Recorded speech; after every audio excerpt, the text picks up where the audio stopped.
আমেরিকার Los Angeles এই শহরকে সকলেই আমরা চিনি হলিউডের শহর নামে। চারিদিকে ঝলমলে আলো, সিনেমা, তারকা এবং বিলাসবহুল জীবন। কিন্তু এই শহরেই ডাউন টাউনে একটি রাস্তার পাশে দাঁড়িয়ে আছে এমন একটি ভবন যার ইতিহাস এই শহরের হলিউডের থেকেও বেশি অন্ধকার। একটি হোটেল যার নাম হলো সিসিল হোটেল।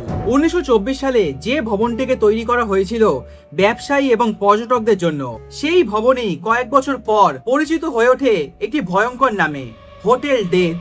এখানে ঘটেছিল একের পর এক রহস্যময় মৃত্যু, একের পর এক আত্মহত্যার ঘটনা, এমনকি দুজন কুখ্যাত নোটারিয়াস সিরিয়াল কিলার এই হোটেলেই থেকেছে।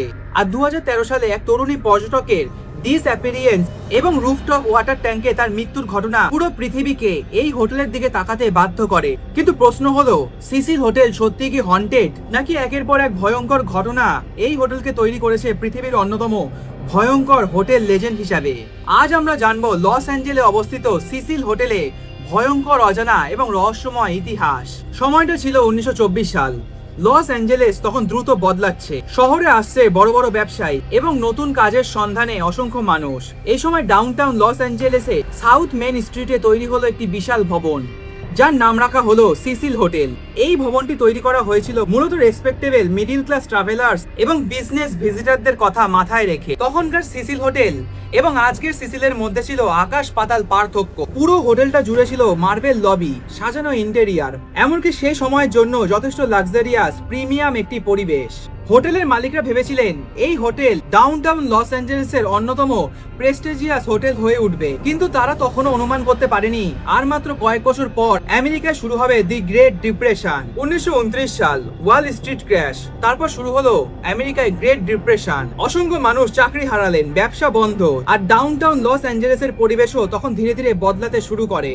এবং সেই সময় সিসিল হোটেলেরও সেই গ্ল্যামারাস ডে শেষ হতে শুরু করে। যারা এখানে একসময় বড় বড় বিজনেস ট্রিপের জন্য আসতো, তাদের জায়গা নিতে শুরু করলো এমন মানুষ যাদের অনেকের কাছে সিসিল হোটেল ছিল সস্তায় থাকার শেষ আশ্রয়। আর সে সময় সিসিল হোটেলের আশেপাশের এলাকাও কঠিন হয়ে উঠেছিল। এলাকাটির নাম ছিল স্কিড রো। দারিদ্র, homeless people, drugs and crime এর সঙ্গে এলাকাটির নাম ভয়ঙ্করভাবে জড়িয়ে যেতে শুরু করে এবং তার প্রভাব পড়েছিল সিসিল হোটেলের ওপরেও। আর সেখান থেকে শুরু হলো সিসিল হোটেলের অন্ধকার অধ্যায়।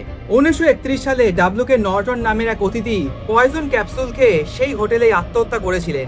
এরপর 1940 থেকে 1950 দশকের মধ্যে একাধিক আত্মহত্যার ঘটনা সামনে আসে। কেউ কেউ হোটেলের রুমের ভেতরেই অসংখ্য দারিদ্রতা এবং ডিপ্রেশনে গিয়ে নিজের জীবনকে শেষ করতেন। আবার অনেকেই হোটেলের সেই বড় জানলা থেকে ঝাঁপ দিয়ে আত্মহত্যা করেছিলেন। ধীরে ধীরে স্থানীয় মানুষ এবং আশেপাশের এলাকায় সিসিল হোটেলের একটি ভয়ঙ্কর পরিচয় হয়ে ওঠে। হোটেলটিকে সবাই ডাকতে শুরু করলো হোটেল ডেথ নামে। 1964 সাল, সিসিল হোটেলের দীর্ঘদিনের একজন বাসিন্দা ছিলেন পিজন গোল্ডি অসওয়াল্ড। তিনি হোটেলের অনেকের কাছেই পরিচিত এবং পছন্দের মানুষ ছিলেন। কিন্তু একদিন তাকে তার রুমের ভেতরেই মৃত অবস্থায় পাওয়া গেল এবং তার ওপর হামলা হয়েছিল। ঘরটিকেও তছনছ করে লুটপাট করা হয়েছিল। সে সময় একজন সন্দেহভাজন ব্যক্তিকে এই ঘটনার জন্য আটক করা হয়, কিন্তু যথেষ্ট প্রমাণ না থাকার কারণে তাকে হত্যার জন্য দায়ী করা যায়নি। ফলে এই ঘটনাটিও রহস্যের মধ্যেই থেকে যায় এবং এখান থেকেই শুরু হলো সেই ভয়ঙ্কর অধ্যায়। কারণ এখন সিসিল হোটেলের রেপুটেশন শুধু আত্মহত্যা নয়, বরং আত্মহত্যার সাথে জড়িয়ে পড়লো খুন অথবা মার্ডার। এরপর সময় আসে 1980-র দশক। লস অ্যাঞ্জেলেস তখন খুবই আতঙ্কিত। একজন সিরিয়াল কিলার রাতের অন্ধকারে মানুষের ঘরে ঢুকে তাদেরকে খুন করত এবং জিনিসপত্র লুটপাট করত। এবং সেই কুখ্যাত সিরিয়াল কিলারের নাম ছিল রিচার্ড রামিরেজ, যার ডাকনাম ছিল the Night Stalker. Richard Ramirez Cecil হোটেলে কয়েক সপ্তাহের জন্য থেকেছিলেন বলে ঐতিহাসিক এবং সংবাদ সূত্রে উল্লেখ পাওয়া যায়। আর সবচেয়ে ভয়ঙ্কর ব্যাপার ছিল, হোটেল রুম থেকে বেরিয়ে সে ক্রাইম করতে যেত বলে কন্টেম্পোরারি অ্যাকাউন্টসে উল্লেখ আছে। এবং এসব ঘটনার পর 1985 সালে রেমিরেজকে গ্রেপ্তার করা হয়। পরে তিনি 13টি খুনের জন্য কনভিক্টেড হয়েছিলেন। সিসিল হোটেলের নাম এবার যুক্ত হলো একজন ভয়ঙ্কর সিরিয়াল কিলারের সঙ্গে। কিন্তু গল্প এখানেই শেষ নয়। 1991 সাল, সিসিল হোটেলে এলেন আরেকজন ব্যক্তি যার নাম হলো জ্যাক উন্টারভেগার।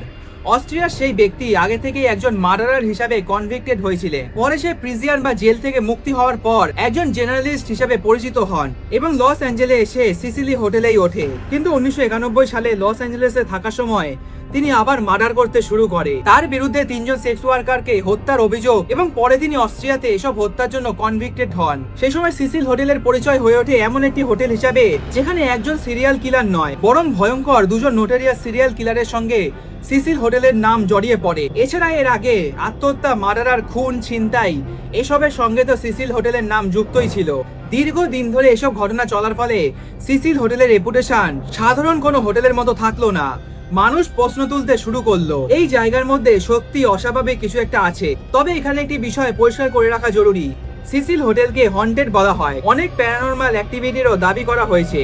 কেউ কেউ বলেন রাতের বেলা করিডর দিয়ে অদ্ভুত পায়ের শব্দ অথবা ফিসফিস কণ্ঠস্বর শোনা যায়। অনেকেই বলেছিলেন সিসিল হোটেলে নেগেটিভ এনার্জিতে ভরে গেছে এবং এসব গল্পই পরবর্তীকালে ইন্টারনেট এবং প্যারানরমাল কমিউনিটিসে ছড়িয়ে পড়েছে। কিন্তু সিসিল হোটেলে যে সত্যি ভূত আছে বা সিসিল হোটেল সত্যিই যে হন্টেড, তার পক্ষে কোনো বৈজ্ঞানিক প্রমাণ এখনো পর্যন্ত পাওয়া যায়নি। কারণ একটা জায়গাতেই অসংখ্য মর্মান্তিক আত্মহত্যা বা মৃত্যু ঘটলেও যতক্ষণ পর্যন্ত ভুতুড়ে প্রমাণিত না হয় ততক্ষণ পর্যন্ত সেটিকে হন্টেড বলা যেতে পারে না। কিন্তু সিসিল হোটেলের ক্ষেত্রে মানুষের বিশ্বাস শক্তিশালী হওয়ারও কারণ আছে, কারণ সিসিল হোটেলের হিস্ট্রিতে অসংখ্য ভয়ঙ্কর ঘটনা ঘটেছে। এরপর সময় আসে 2013 সালের জানুয়ারি মাস। কানাডা থেকে 21 বছর বয়সী একজন তরুণী লস অ্যাঞ্জেলেসে ভ্রমণে এসেছিলেন এবং তার নাম ছিল এলিজা লাম। মনে রাখবেন, এলিজা হোটেলে উঠেছিল 26 জানুয়ারি, তারপর জানুয়ারি 31 হঠাৎ করে এলিজা নিখোঁজ হয়ে গেল। তার পরিবার চিন্তিত হয়ে পড়লেন, পুলিশকে রিপোর্ট করা হলো, পুলিশ ইনভেস্টিগেশন চালু হয়, পুরো সিসিল হোটেল সার্চ করা হলো, কিন্তু এলিজা কোথায়? কেউ জানে না এলিজার সাথে কি হয়েছে। দিন চলে যায়, এরপর চলে গেল পরপর 3 সপ্তাহ, কিন্তু এলিজাকে কোথাও খুঁজে পাওয়া গেল না। 3 সপ্তাহ পর হঠাৎই পুলিশের সামনে এলো একটি অদ্ভুত ক্লু। সিসিল হোটেলের এলিভেটর সিকিউরিটি ক্যামেরাতে একটি অদ্ভুত জিনিস দেখা যায়। এলিজা নামের একটি ভিডিও পাওয়া যায়। ভিডিওটি ছিল খুবই অস্বাভাবিক। এলিজা এলিভেটরে ঢুকছে, তারপর তিনি নির্দিষ্ট কোনো এলিভেটরের বাটন চাপ না দিয়ে সমস্ত বাটনকে একের পর এক হাতড়াচ্ছে। বারবার তিনি এলিভেটরের বাইরের দিকে তাকাচ্ছিলেন। এরপর একবার এলিভেটরের বাইরে গেলেন, তারপর আবার ফিরে এলেন। তারপর সিসিটিভি ক্যামেরায় দেখা গেল এলিজা করিডরে অদ্ভুতভাবে হাত নাড়াচ্ছে। কখনো তিনি এলিভেটরের কোনায় তাকাচ্ছেন, আবার কখনো বাইরে তাকাচ্ছেন। এরপর এলিজার এই ভিডিওটিকে নিয়ে কনস্পিরেন্সি থিওরি আরো বাড়তে থাকে। এইসব ঘটনা চলাকালীন সময় আসে ফেব্রুয়ারি 19। তখন হোটেলের অতিথিরা এক অদ্ভুত সমস্যা লক্ষ্য করেছিলেন। হোটেলের প্রতিটি কলে ওয়াটার প্রেসার কমে যাচ্ছে, জলের টেস্টও অস্বাভাবিক লাগছে। আর তখনই কিছু মেইনটেনেন্স ওয়ার্কারকে সিসিল হোটেলের রুফটপে পাঠানো হয় জলের ট্যাঙ্কের পরীক্ষা করার জন্য। আর সিসিল হোটেলের রুফটপে সেই ওয়াটার ট্যাঙ্কটি যখন তারা খুললেন, তখনই দেখা যায় ট্যাঙ্কের ভেতরে রয়েছে এলিজা লামের নিথর দেহ। 3 সপ্তাহ নিখোঁজ হওয়ার পর তার বডি পাওয়া যায় সিসিল হোটেলের সেই ওয়াটার ট্যাঙ্কে, যেই ওয়াটার ট্যাঙ্কের জলই সিসিল হোটেলের গেস্টরা এতদিন ধরে পান করছিল। একবার ভেবে দেখুন কতটা ভয়ঙ্কর এই ঘটনাটি। কিন্তু এলিজা লামের মৃত্যুকে নিয়ে অসংখ্য প্রশ্ন চারিদিকে ছড়িয়ে পড়ে, কারণ একজন মানুষ হোটেলের রুফটপে কিভাবে পৌঁছালেন, আর সিসিটিভি ফুটেজে এলিজা কার সাথে কথা বলছিলেন, অথবা কাকে দেখে তিনি ভয় পাচ্ছিলেন, নাকি এটি সত্যিই কোনো প্যারানরমাল বা ভৌতিক ঘটনা।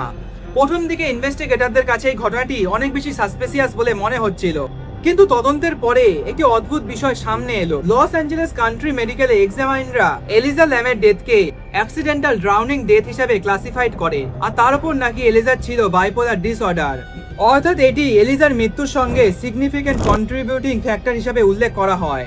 অর্থাৎ অফিসিয়াল রেকর্ড অনুযায়ী তার মার্ডার প্রমাণিত হয়নি, কোনো কিলারের উপস্থিতিরও প্রমাণ পাওয়া যায়নি। কিন্তু অসংখ্য মানুষ সেই সময় এই এক্সপ্লেনেশন পুরোপুরি মেনে নেননি, কারণ অনেকের মাথায় ঘুরছিল একটাই প্রশ্ন, এলিজা সিসিল হোটেলের রুফটপে পৌঁছালো কি করে? আজও এলিজা ল্যামের ঘটনাটি ইন্টারনেটে অন্যতম ফেমাস মিস্ট্রি। এবার আসি আসল প্রশ্নে, কেন এই হোটেলকে লোকে হন্টেড বলে মনে করতেন?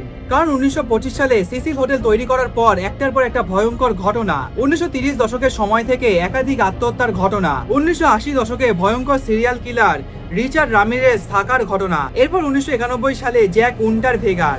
এত কিছু ভয়ঙ্কর মর্মান্তিক ঘটনা সবকিছু মিলেই তৈরি করেছে একটা টেরিফাইং ন্যারেটিভ। আর তাই মানুষদের কাছে সিসিল হোটেল শুধু একটি হোটেল নয়, এটি হয়ে গেছে একটি লেজেন্ড। সিসিল হোটেলের রেপুটেশন এতটাই বিখ্যাত হয়ে ওঠে যে পপ কালচারও এই হোটেলকে ব্যবহার করতে শুরু করে। বিশেষ করে আমেরিকান হরর স্টোরি সিরিজে হোটেল নামের একটি এপিসোডের সঙ্গে সিসিল হোটেলকে তুলনা করা হয়েছিল। যদিও ফিকশন আর রিয়েল হিস্ট্রি এক জিনিস নয়। আপনারা যারা এখনো অব্দি আমেরিকান হরর স্টোরি সিরিজ দেখেননি, তাহলে আপনারা অবশ্যই এই সিরিজটা দেখে নেবেন। তারপর আসে 2021 সালে নেটফ্লিক্সের একটি documentary the vanishing at the Cecil hotel. এই সিরিজটি আসার পর এলিজা ল্যামের ঘটনাটি আবারও বিশ্বজুড়ে আলোচনায় নিয়ে আসে। যারা সিসিল হোটেলের নাম আগেও কখনো শোনেনি, তারা এবার জানতে শুরু করলে। কিন্তু একটি অদ্ভুত বিষয় হলো, আজ সিসিল হোটেল আগের মতো একটি ট্র্যাডিশনাল হোটেল নয়। 2017 সালে এই বিল্ডিংটি রেনোভেশনের জন্য বন্ধ হয় এবং সাপোর্টিভ হাউজিং এর অংশ হিসেবে পুনর্গঠন করা হয়।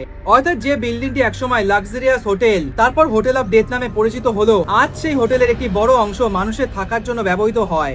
আর এটাই হলো সিসিল হোটেলের ইতিহাসে সবচেয়ে অদ্ভুত একটি টুইস্ট। একসময় মৃত্যুর গল্পে ভরা এই ভবন আজ সাধারণ মানুষের জন্য থাকার জায়গা। কিন্তু একটি বিষয় নিশ্চিত, এই বিল্ডিং এর হিস্ট্রি সত্যি খুবই ভয়ঙ্কর।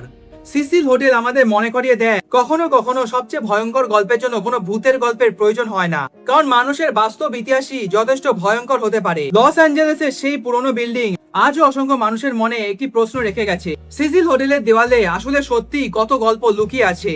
আর এই ছিল লস অ্যাঞ্জেলেসে অবস্থিত একটি ভয়ঙ্কর হোটেল, সিসিল হোটেলের অজানা কাহিনী এবং তার ইতিহাস।